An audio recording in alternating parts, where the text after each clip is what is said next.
ಸಂತಸದಿ ಕಲಿಯೋಣ ನಮ್ಮ ಹೆಮ್ಮೆಯ ಈ ಕ್ಲಾಸಿನಲ್ಲಿ। सभी बच्चों को हिंदी कक्षा में आप सबका स्वागत है। आज हम 7वीं कक्षा हिंदी वल्लरी में तृतीय भाषा के इसमें आए हुए दिल्ली पाठ का अध्ययन करेंगे। ನೋಡಿ ಮಕ್ಕಳೇ, ನೀವೆಲ್ಲ ಚೆನ್ನಾಗಿದ್ದೀರಲ್ಲ? ಸರಿ, ಈಗ ನಾವು 7ನೇ ತರಗತಿಯಲ್ಲಿ ಹಿಂದಿ ಪುಸ್ತಕದಲ್ಲಿ ಬಂದಿರತಕ್ಕಂತಹ ದಿಲ್ಲಿ ಪಾಠವನ್ನು ಅಧ್ಯಯನ ಮಾಡೋಣ। ಅದಕ್ಕಿಂತ ಮೊದಲು उससे पहले हम एक छोटा शिशु गीत देखेंगे। ಅದಕ್ಕಿಂತ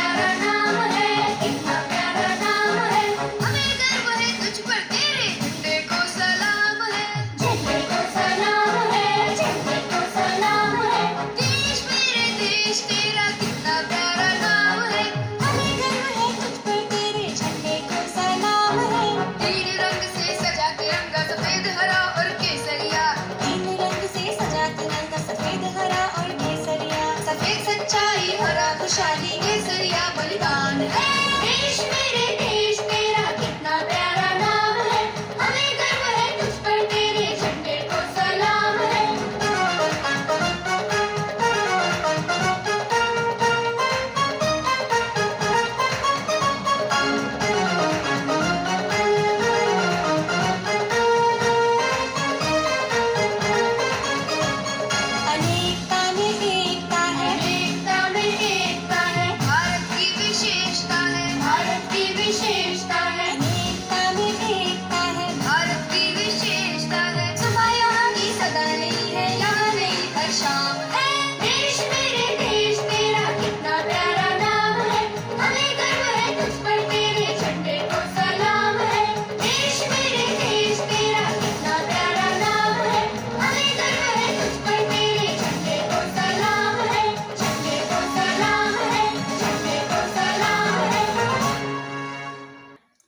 देखा ना बच्चों, हिंदी हमने एक बहुत प्यारा सा एक शिशु गीत देखा। इसमें हमारे देश को बहुत अच्छा वर्णन किया है ना। और हमने इसमें एक ध्वज देखा। कौन बताएंगे कौन सा ध्वज देखा बच्चों?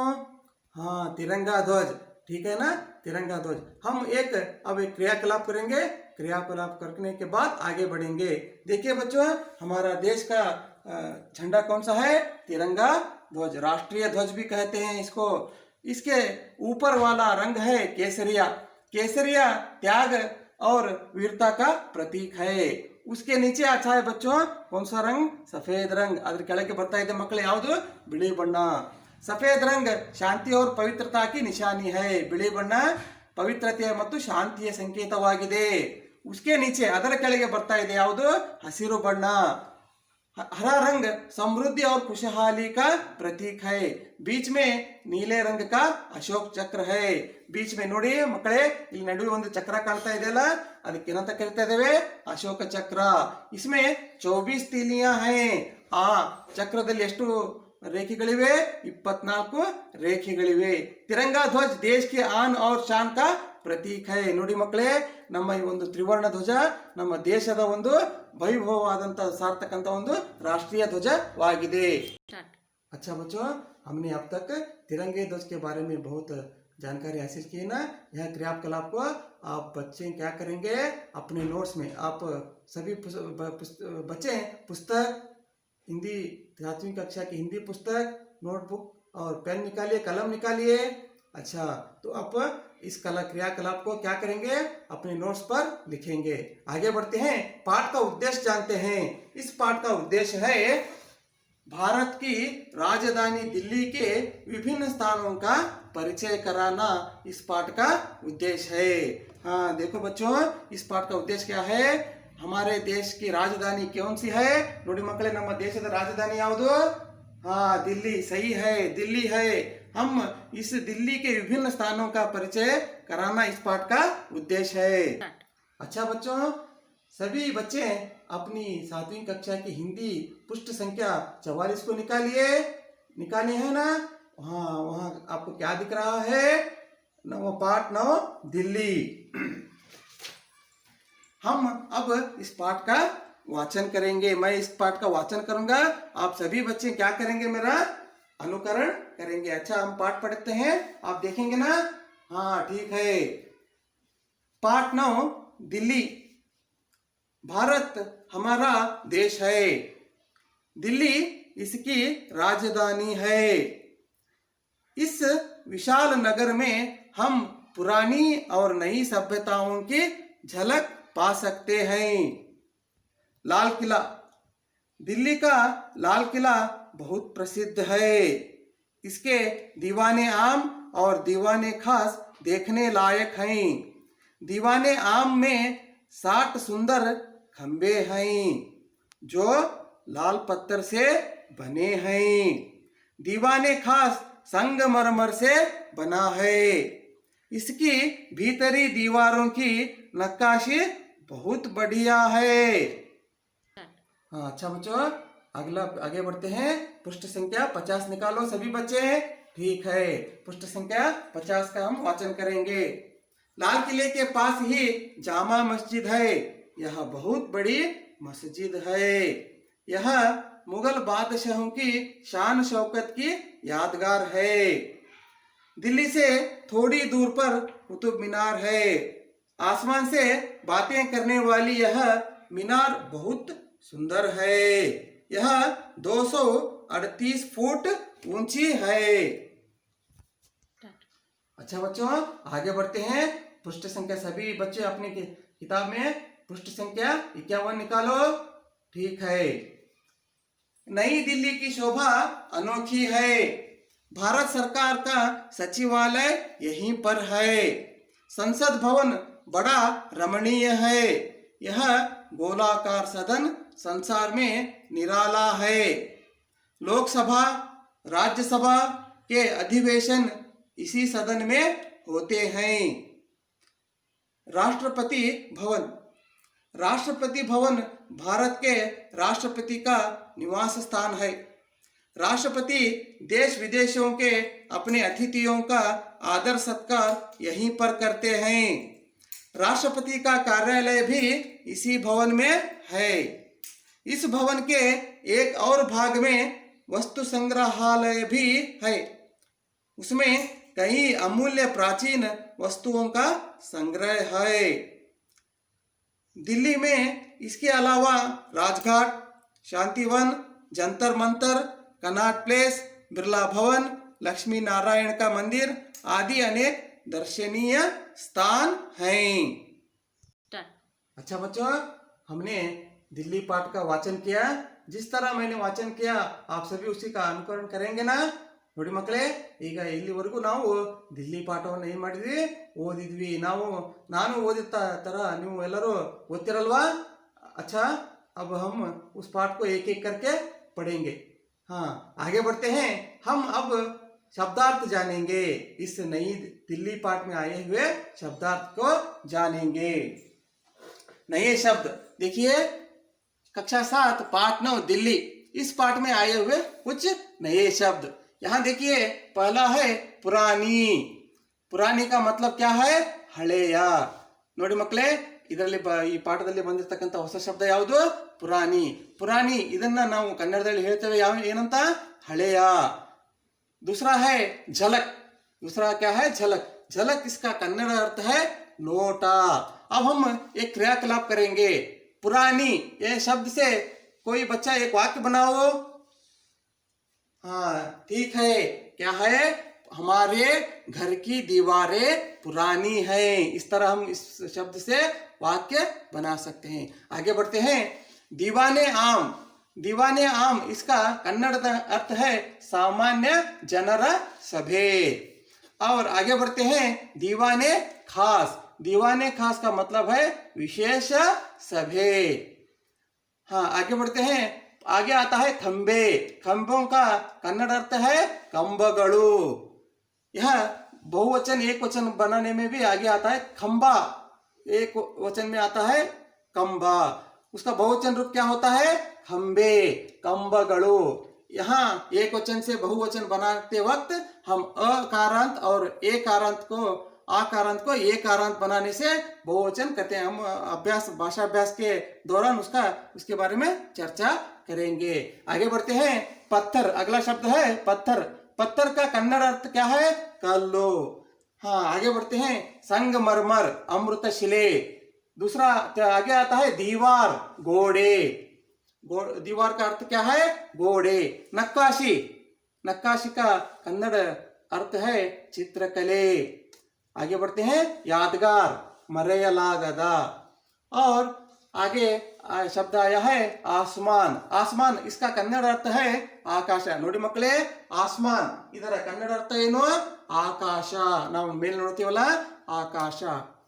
आगे बढ़ते हैं। शान शौकत, वैभव। इधर अर्थ है ना, वैभव। अनोखी, अनोखी इस शब्द का अर्थ कन्नड़ अर्थ क्या है? इधर कन्नड़ अर्थ ಏನಿದೆ? अद्भुत।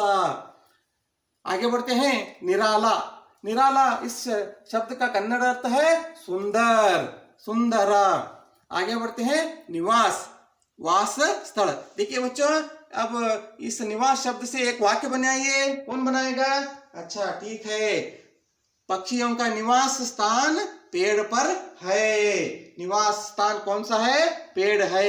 इसके द्वारा हम एक वाक्य बना सकते हैं। आगे बढ़ते हैं। कार्यालय, कार्यालय का अर्थ कन्नड़ में आता है कचेरी, कचेरी। ऑफिस बोलते हैं ना, ये ನೋಡಿ ಮಕ್ಕಳೇ, कार्यालय का कन्नड़ अर्थ ಏನಿದೆ? कचेरी ಆಗ್ತದೆ। आगे बढ़ते हैं। प्राचीन, प्राचीन इस शब्द का अर्थ क्या है? कन्नड़ अर्थ हಳೆಯ। ನೋಡಿ ಮಕ್ಕಳೇ, प्राचीन शब्द का कन्नड़ अर्थ ಏನು? हಳೆಯ। आगे बढ़ते हैं। संग्रह, संग्रह इसका अर्थ कन्नड़ में भी क्या होता है? संग्रह ही होता है। आगे बढ़ते हैं। अधिवेशन, हाँ, अधिवेशन इसका अर्थ आता है सम्मेलन, सम्मेलन। आगे बढ़ते हैं। आदि, आदि इस शब्द का कन्नड़ अर्थ है इत्यादि। अच्छा बच्चों, हमने दिल्ली पाठ में आए हुए नए शब्दों की जानकारी हासिल की। आगे बढ़ते हैं। हम अब दिल्ली पाठ का विवरण पूरा विवरण प्राप्त करते हैं। ಈಗ ನೋಡಿ ಮಕ್ಕಳೇ, ಇಷ್ಟೊತ್ತು ನಾವು ದಿಲ್ಲಿ ಪಾಠದಲ್ಲಿ ಬಂದಿರತಕ್ಕಂತಹ ಕೆಲವು ಹೊಸ ಶಬ್ದಗಳ ಅರ್ಥವನ್ನ ನಾವು ಕನ್ನಡ ಅರ್ಥವನ್ನ ತಿಳ್ಕೊಂಡಿದ್ದೀವಿ। ಈಗ ಮುಂದೆ ಹೋಗೋಣ। ನೋಡಿ, दिल्ली। बच्चों, हमारा देश कौन सा है? हाँ, ठीक कहा, हमारा देश कौन सा है? भारत है। अच्छा, तो भारत की राजधानी का नाम? ठीक है, दिल्ली है। ನೋಡಿ ಮಕ್ಕಳೇ, हमारा देश कौन सा है? भारत है। दिल्ली इसकी राजधानी है। हमारे भारत देश की राजधानी कौन सी है? दिल्ली है। इस विशाल नगर में अगर हम दिल्ली को नजदीक से देखेंगे तो इस विशाल नगर में हमें नई और पुरानी सभ्यताओं की झलक हम इसमें देख सकते हैं। ನೋಡಿ ಮಕ್ಕಳೇ, ನಾವು ದಿಲ್ಲಿಯನ್ನ ಹತ್ತಿರದಿಂದ ನೋಡಿದಾಗ ಇಲ್ಲಿ ನಮಗೆ ದಿಲ್ಲಿ ಒಳಗೆ ನಯೆ ಅಂದ್ರೆ ಏನು? ಹೊಸ ಒಂದು ಸಭ್ಯತೆ, ನಾಗರಿಕತೆ ಮತ್ತು ಹಳೆಯ ನಾಗರಿಕತೆ, ಹಳೆಯ ಒಂದು ಏನಿದೆ ಅಲ್ಲ ಸಂಪ್ರದಾಯ, ಅದು ಎರಡನ್ನ ನಾವು ಈ ದಿಲ್ಲಿಯಲ್ಲಿ ನೋಡಬಹುದು। ನೋಡ್ರಿ, ಇದು ಬಹಳ ವಿಶಾಲವಾದಂಥ ನಗರವಾಗಿದೆ, ನಮ್ಮ ಭಾರತ ದೇಶದ ಹೆಮ್ಮೆಯೂ ಕೂಡ ಆಗಿದೆ। आगे बढ़ते हैं। लाल किला, दिल्ली में आने वाले सांस्कृतिक और ऐतिहासिक स्थलों के बारे में हम अब जानकारी हासिल करेंगे बच्चों। आगे बढ़ते हैं। लाल किला, यहाँ प्रसिद्ध एक किला है, उसे कहते हैं लाल किला। दिल्ली का लाल किला बहुत प्रसिद्ध है। ನೋಡಿ ಮಕ್ಕಳೇ, ದಿಲ್ಲಿಯಲ್ಲಿರ್ತಕ್ಕಂಥ ಲಾಲ್ ಕಿಲಾ, ಕೆಂಪು ಕೋಟೆ, ಅದನ್ನ ಕನ್ನಡದಲ್ಲಿ ನಾವೇನಂತೇವೆ? ಕೆಂಪು ಕೋಟೆ बहुत प्रसिद्ध है, ಬಹಳ ಪ್ರಸಿದ್ಧಿಯನ್ನ ಪಡ್ಕೊಂಡಿದೆ। इसके दीवाने आम और दीवाने खास देखने लायक हैं। ಇಲ್ಲಿ ಎರಡು ಸ್ಥಳಗಳಿದಾವೆ, दीवाने आम और दीवाने खास। जब मुगल यहाँ शासन करते थे तब वहाँ दरबार लगते थे। इस लाल किले पर दरबार लगते थे। वहाँ दो दरबार लगते थे। पहला है दीवाने आम। ನೋಡಿ ಮಕ್ಕಳೇ, दीवाने आम ಅಂದ್ರೆ ಸಾಮಾನ್ಯ ಜನರ ಒಂದು ಸಭೆ। ಅಲ್ಲಿ ಸಾಮಾನ್ಯ ಜನರನ್ನ ಕರೆದು ರಾಜರು ಸಭೆಯನ್ನ ಮಾಡ್ತಾ ಇದ್ರು। और आगे दूसरा आता है दीवाने खास। यहाँ बादशाहों का एक सम्मेलन लगता था, उसे दीवाने खास कहते हैं। आगे बढ़ते हैं। दीवाने आम में 60 सुंदर खंबे हैं। दीवाने आम में हम देखेंगे तो वहां लाल सुंदर 60 खंबे हमें दिखाई देंगे। ನೋಡಿ ಮಕ್ಕಳೇ, ಈ ದೀವಾನೆ ಆಮಿನಲ್ಲಿ ನಮಗೆ ಸುಂದರವಾದಂತ 60 ಕಂಬಗಳು ನಮಗೆ ಕಂಡು ಬರ್ತವೆ। आगे बढ़ते हैं। जो लाल पत्थर से बने हैं, ಅವೆಲ್ಲವೂ ಅವು ಕೆಂಪು ಬಣ್ಣದ ಕಲ್ಲುಗಳಿಂದ ಮಾಡಲ್ಪಟ್ಟಿವೆ ಮತ್ತು ನೋಡಲಿಕ್ಕೆ ಬಹಳ ಸುಂದರವಾಗಿದೆ। हम लाल किले के बारे में जानेंगे तो यह आपने देखा होगा, लाल किला यहाँ प्रति वर्ष हर वर्ष 2 बार यहाँ प्रधानमंत्री, हमारे देश के माननीय प्रधानमंत्री जी देश को संबोधित करते हुए भाषण करते हैं। पहला है 15 अगस्त। वो कौन सा दिन है बच्चों? हाँ, ठीक कहा, ಸ್ವಾತಂತ್ರ್ಯ ದಿನಾಚರಣೆ। ನೋಡಿ ಮಕ್ಕಳೇ, ಸ್ವಾತಂತ್ರ್ಯ ದಿನಾಚರಣೆಯ ಸಂದರ್ಭದಲ್ಲಿ ಇದೇ ಕೆಂಪು ಕೋಟೆಯಲ್ಲಿ ನಮ್ಮ ದೇಶದ ಪ್ರಧಾನಮಂತ್ರಿಗಳು, ಮಾನ್ಯ ದೇಶದ ಪ್ರಧಾನಮಂತ್ರಿಗಳು ದೇಶವನ್ನು ಉದ್ದೇಶಿಸಿ ಇಲ್ಲಿ ಮಾತನಾಡ್ತಾರೆ। ಇನ್ನೊಂದು ಸಂದರ್ಭ ಇದೆ, ಜನವರಿ 26। ಅದು ಯಾವ ಸಂದರ್ಭ? ಹಾ, ಸರಿಯಾಗಿ ಹೇಳಿದ್ರಿ, ಯಾವುದು? ಗಣರಾಜ್ಯೋತ್ಸವ। ಗಣರಾಜ್ಯೋತ್ಸವದ ದಿನದಂದು ಕೂಡ ಇಲ್ಲಿ ನಮ್ಮ ದೇಶದ ಪ್ರಧಾನಮಂತ್ರಿಗಳು ಈ ಕೆಂಪು ಕೋಟೆಯ ಮೇಲೆ ದೇಶವನ್ನು ಉದ್ದೇಶಿಸಿ ಮಾತನಾಡ್ತಾರೆ। हाँ, आगे बढ़ते हैं। ದೀವಾನೆ ಖಾಸ್ ಸಂಗಮರ್ಮರ್ ಸೆ ಬನಾ ಹೈ। ನೋಡಿ, ಈ ದೀವಾನೆ ಆಮ್ ಅಂತ ನಾವು ಆಗ್ಲೇ ಹೇಳಿದ್ವಲ್ಲ, ಇಲ್ಲಿ 60 ಕಂಬಗಳಿದಾವೆ ಮತ್ತು ಇದನ್ನ ಸಂಗಮರ್ಮರ್ ಸೆ ಬನಾಯಾ ಗಯಾ ಹೈ। ಸಂಗಮರ್ಮರ್ ಅಂದ್ರೆ ಅಮೃತ ಶಿಲೆಯಿಂದ ಈ ಒಂದು ಕಟ್ಟಡವನ್ನ ಮಾಡಲಾಗಿದೆ। ಇದು ನೋಡಲಿಕ್ಕೆ ಬಹಳ ಸುಂದರವಾಗಿದೆ। ಅಮೃತ ಶಿಲೆ, ಇದನ್ನ ನಾವು ಇನ್ನೊಂದು ಕಟ್ಟಡದಲ್ಲಿ ನೋಡಬಹುದು, ಆಗ್ರಾದಲ್ಲಿ ಇರ್ತಕ್ಕಂತಹ ತಾಜ್ ಮಹಲ್, ನಮ್ಮ ಜಗತ್ತಿನ 7ನೇ ಅದ್ಭುತವಾಗಿರ್ತಕ್ಕಂಥ ತಾಜ್ ಮಹಲನ್ನು ಕೂಡ ಇದೇ ಕಲ್ಲಿನಿಂದ ಮಾಡಲಾಗಿದೆ। आगे बढ़ते हैं। इसकी भीतरी दीवारों की नक्काशी बहुत बढ़िया है। ये ಒಂದು इस लाल किले की भीतरी मतलब अंदर की दीवारों की जो नक्काशी है वह देखने लायक है। ಅಂದ್ರೆ ಮಕ್ಕಳೇ, ನಮ್ಮ ಈ ಒಂದು ಕೆಂಪು ಕೋಟೆಯ ಒಳಗಡೆ ಇರ್ತಕ್ಕಂಥ ಗೋಡೆಗಳ ಮೇಲೆ ಇರ್ತಕ್ಕಂಥ ಚಿತ್ರಕಲೆಯನ್ನ ನೋಡ್ಲಿಕ್ಕೆ ಬಹಳ ಸುಂದರವಾಗಿದೆ। ಇದು ಕೆಂಪು ಕೋಟೆಯ ಬಗ್ಗೆ ಆಯ್ತು। अच्छा बच्चों, आगे बढ़ते हैं। सभी बच्चे अपनी किताबों में पृष्ठ संख्या कितनी है? 50 को निकालो। हाँ, देखिए, इस लाल किले के पास, अब तक हमने लाल किले के बारे में जाना, इस लाल किले के पास ही और एक सुंदर ऐतिहासिक स्थल है जामा मस्जिद। हम अब जामा मस्जिद के बारे में जानकारी हासिल करेंगे। लाल किले के पास ही जामा मस्जिद है। यह बहुत बड़ी मस्जिद है। यह मुगल बादशाहों की शान शौकत की यादगार है। ನೋಡಿ ಮಕ್ಕಳೇ, ಈ ಕೆಂಪು ಕೋಟೆ ಹತ್ತಿರನೇ ಒಂದು ಜಾಮಾ ಮಸ್ಜಿದ್ ಇದೆ। ಯಹ ಮಸೀದಿ ಬಹುತ್ ಬಡಿ ಹೈ, ಅಂದ್ರೆ ಈ ಮಸೀದಿಯು ಬಹಳ ದೊಡ್ಡದಾಗಿದೆ। ಯಹ ಮುಗಲ್ ಬಾದಶಾಹೋ ಕಿ ಶಾನ್ ಶೌಕತ್ ಕಿ ಯಾದಗಾರ್ ಹೈ, ಇದು ಮುಗಲ್ ಬಾದಶಾಹರ ಆಗಿನ ಕಾಲದ ಒಂದು ವೈಭವವನ್ನ ನಮಗೆ ತಿಳಿಸಿ ಕೊಡುತ್ತದೆ। अच्छा बच्चों, अब हमने जामा मस्जिद के बारे में। अच्छा बच्चों, आगे बढ़ते हैं। जामा मस्जिद के बाद और एक ऐतिहासिक स्थल दिल्ली में पाया जाता है, वह है कुतुब मीनार। दिल्ली में थोड़ी दूर पर कुतुब मीनार है। आसमान से बातें करने वाली यह मीनार बहुत सुंदर है।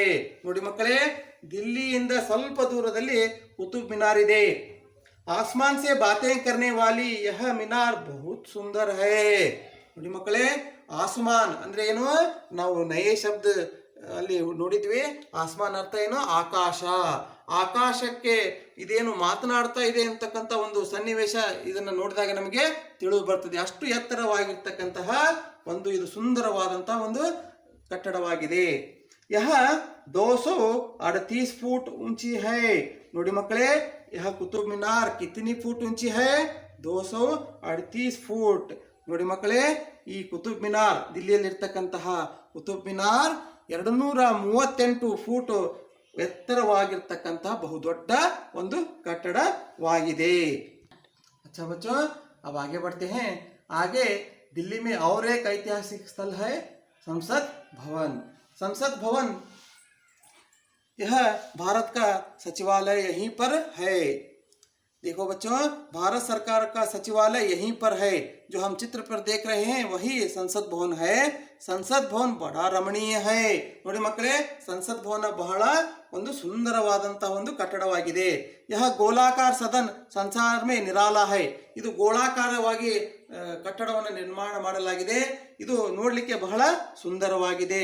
लोकसभा राज्यसभा के अधिवेशन इसी सदन में होते हैं. ನೋಡಿ ಮಕ್ಕಳೇ, ಲೋಕಸಭೆ ಮತ್ತು ರಾಜ್ಯಸಭೆಯ ನಮ್ಮ ಕೇಂದ್ರ ಸರ್ಕಾರ ಒಂದು ಆಡಳಿತವನ್ನ ಮಾಡ್ತಕ್ಕಂಥದ್ದು ಇಲ್ಲಿಂದನೇ. ಎಲ್ಲಿಂದ?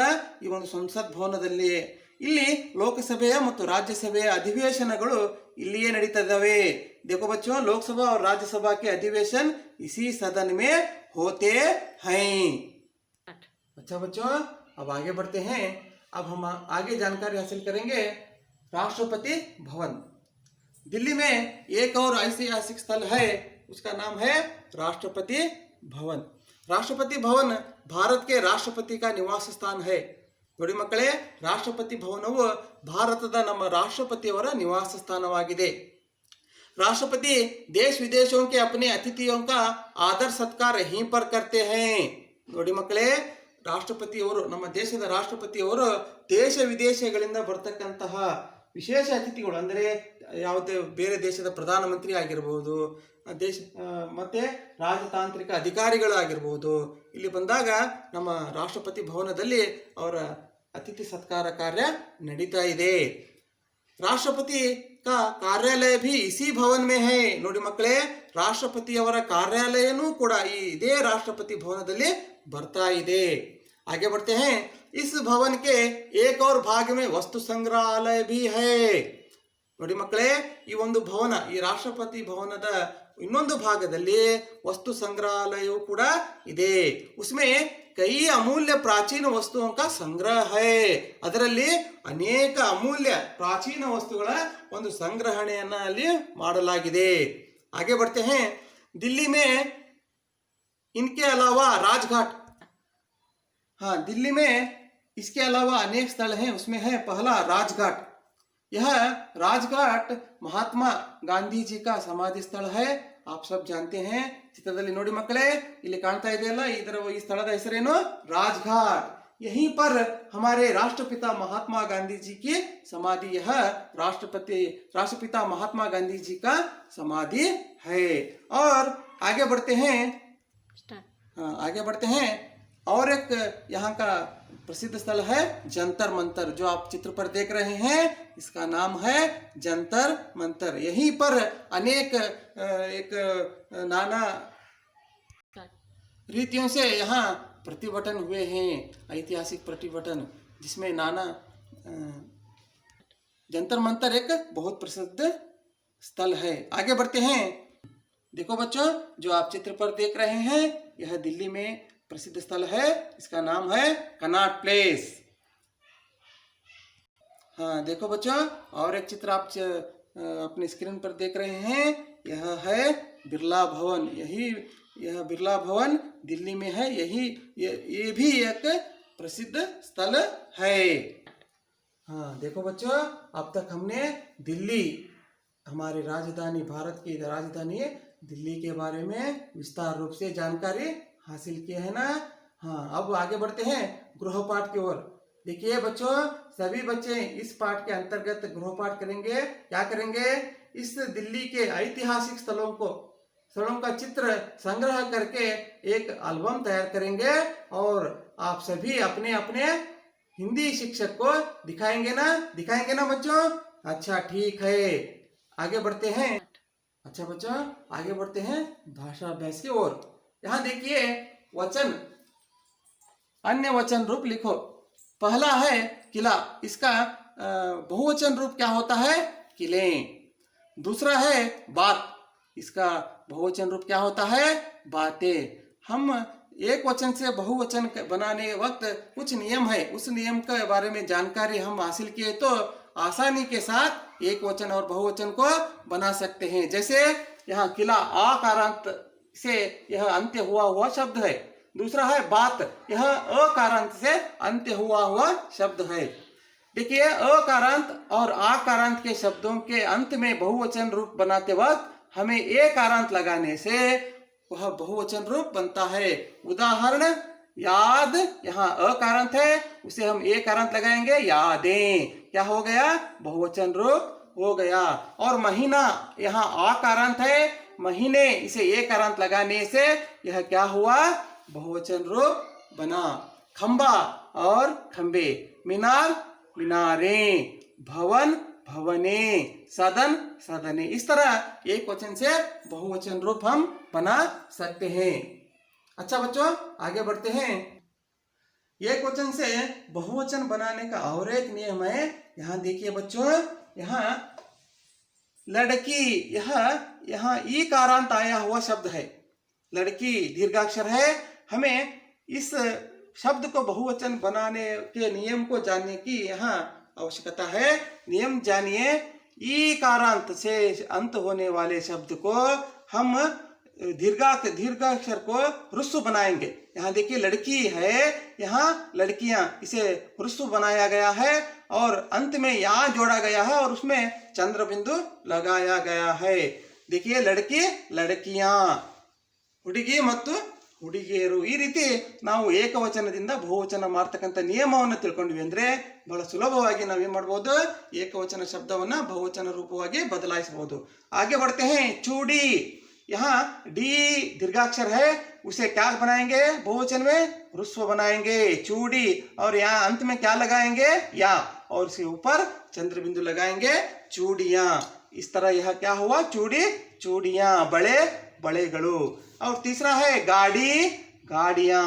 इस तरह हम एक वचन से बहुवचन रूप बना सकते हैं। अच्छा बच्चों, अब तक हमने तृतीय भाषा हिंदी वल्लरी तृतीय भाषा हिंदी 7वीं कक्षा में आए हुए दिल्ली पाठ के बारे में जानकारी हासिल किए ना। सभी ने सुना ना, ठीक से सुना ना।